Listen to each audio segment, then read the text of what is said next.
Permodalan Nasional has announced a total distribution of 5 cent per unit for Amanah Saham Bumiputra unit holders, comprising a 4.25 cent distribution and a 0.75 cent bonus for the year ended December 31st, 2021.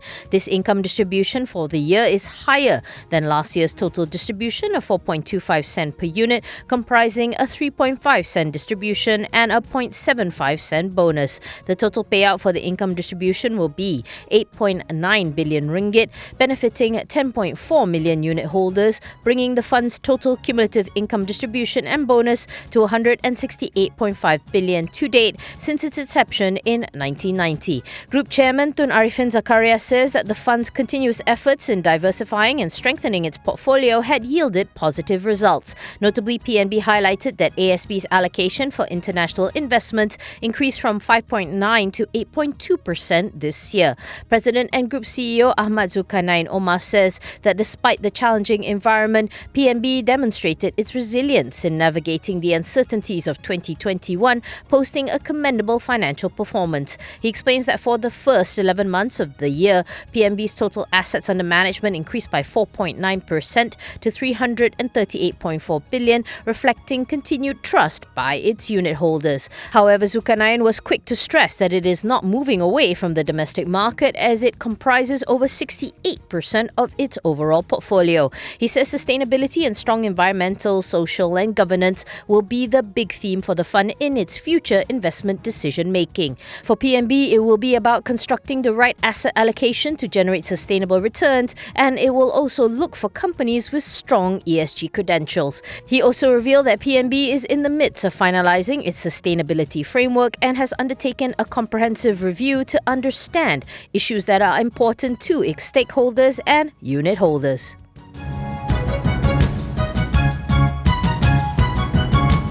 The government has announced several initiatives to ease the burden of the people affected by the floods that hit several states last week, the Dewan Negara was told today. Deputy Finance Minister Wan Datuk Muhammad Shahar Abdullah says the aid, among others, includes a fund of 100 million ringgit for post-flood recovery activities, Bernama reports. He says the government will provide compassionate payment of 5,000 to the next of kin of the flood victims who died and 1,000 to each household affected by the floods. Apart from that, he says that the government would also provide loan repayment assistance for the flood victims with housing or property loans, car loans, credit card and personal loans that include a deferment or reduction in installment payments for up to 6 months. Shahar says that the Ministry of Finance will also extend the payment period for special assistance until January 31st, 2022. He says this is meant for recipients of assistance such as the Malaysian Family Assistance, Bantuan Prihatin Rakyat and COVID-19 special assistants who are affected by the floods. He explained that the disbursement of aid through Bank Simpanan Nasional counters is supposed to end on December 31st, 2021.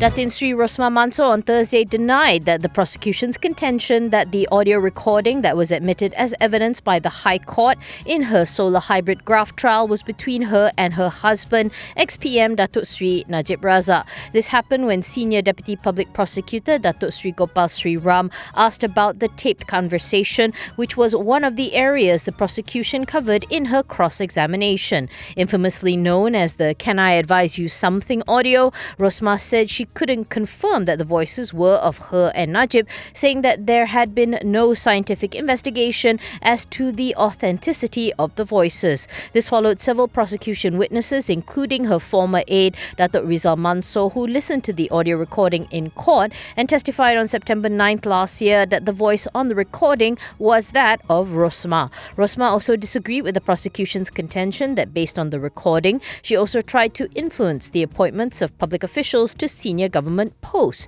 during Najib's 9-year tenure as Prime Minister.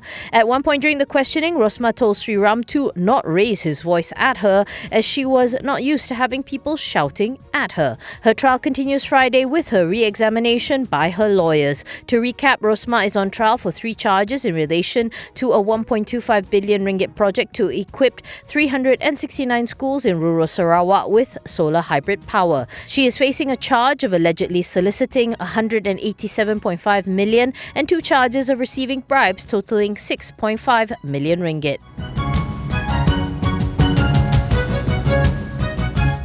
Marsing Group's healthcare business unit, Marsing Healthcare, has obtained the Certificate of European Union Medical Device Regulation according to a BORS filing. The group says it received the notification from its authorised representative, Obelis European Authorised Representative Centre, that its nitrile examination gloves have fulfilled the relevant requirements of Regulation EU 217745. MSH says the products may now bear the CE marking and can be marketed in the European Union and European Economic Area territories. Marsing says that with the recent issuance of FDA 510K, Health Canada Medical Device License, and now the Medical Device Regulation Certificate, MSH is now ready to accelerate the export of medical-grade gloves to the US, Canada, EU and EEA territories. Marsing has completed the commissioning of all 12 production lines, which are capable of producing 38,000 pieces of gloves per production line per hour, enabling a maximum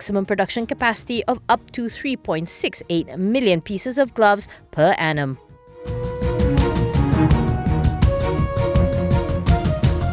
Coraza Integrated Technology expects to raise $33 million from its initial public offering on the ACE market, which will be primarily used for business expansion.